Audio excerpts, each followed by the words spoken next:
Fridges are an incredible advancement in modern society. Think about it. We can keep our food safely chilled, extending the shelf life by weeks at a time without even batting an eye. However, we sure take full advantage of this technology, don't we? They've become notorious for sprouting science experiments, those slimy bags in the crisper drawer, and a friend of mine even admitted to me, disgustingly and somewhat embarrassingly actually, that he uses his fridge to store old food until garbage day. You know who you are.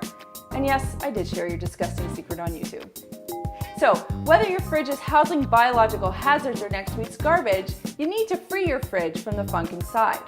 In this video, we'll cover the regular things you need to do, and in the end, I'll share a few occasional fridge cleaning chores that you can tackle, which you've probably never heard about. But then again, that's why you come to our channel, because we always tell you that kind of stuff.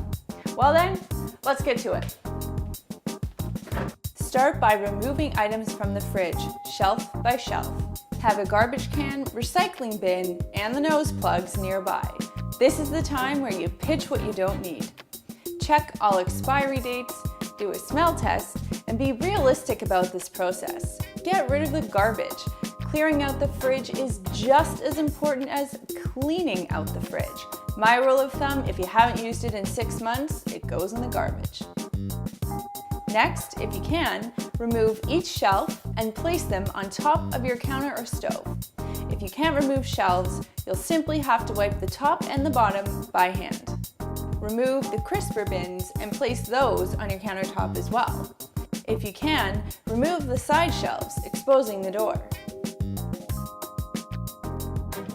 Now that you've got an empty fridge, spray the inside of the fridge down liberally. You're going to use an all-purpose cleaner, any brand should work, and you're going to get the product all over the interior, like dripping. Normally I suggest using less product and more elbow grease, but this is just a job that's done occasionally at best, so we'll take full advantage of the empty fridge. Now if you have a stained area, apply a bit of baking soda to it. Speaking of my favorite business, this is a great time to change your box of baking soda, so go for it. Baking soda is the ultimate fridge freshener and great for keeping odors at bay. It should be changed every 3 to 6 months. While the fridge is soaking, let's get to cleaning those drawers and shelves. Use a microfiber cloth and a non-scratch sponge where required and warm, soapy water. No special product is needed here, just simple wiping in a sink. If the shelves are large, like mine, or don't fit in your sink, you can clean them over a towel on your stove or counter. Rinse it with clean water if possible, or wipe soapy residue off with a clean cloth and then buff dry. We're going to do this for each piece. Now, take your cloth and non-scratching sponge and begin cleaning the guts of the fridge, starting at the top and working your way to the bottom. If it's really crummy, have a garbage can near you for easy deposits of amassed crumbs.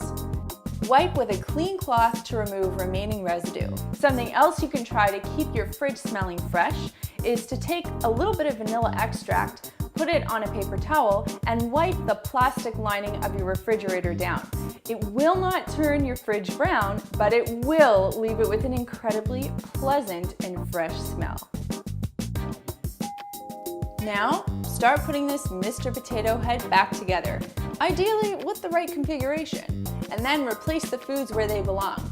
I wipe all bottles, containers, and jars on the sides and the bottom to get rid of any stickiness before I replace them. Another handy tip is to line your crisper bins with paper towel and replacing the paper towel sheets each week when you buy new produce. This avoids all that disgusting buildup which accumulates in the bottom of these drawers over time. A couple things you can do once or twice a year include unplugging the fridge and vacuuming the coils at the back, because less dust means a more efficient, quieter, and less expensive fridge to power. Makes sense, right? Just remember to plug it back in after, or else you got a way bigger problem on your hands. Now, you can also clean the vent at the bottom, and some fridges even come with a drip tray at the bottom. I bet you didn't know that. So if you can find yours, because they are a little bit elusive, you may want to pull it out, give it a wipe down, and put it back. If you don't know where yours is, consult Manuel. Well, that's all for now, my refrigerated friends. Let me know your fridge cleaning tips in the comment box below, or any other questions you may have. Remember to like the video if you found it helpful, and subscribe to catch more of our great cleaning videos, including tips, trips, contests. We don't give away trips. Tricks is what we talk about, not trips. Okay, bye. See ya.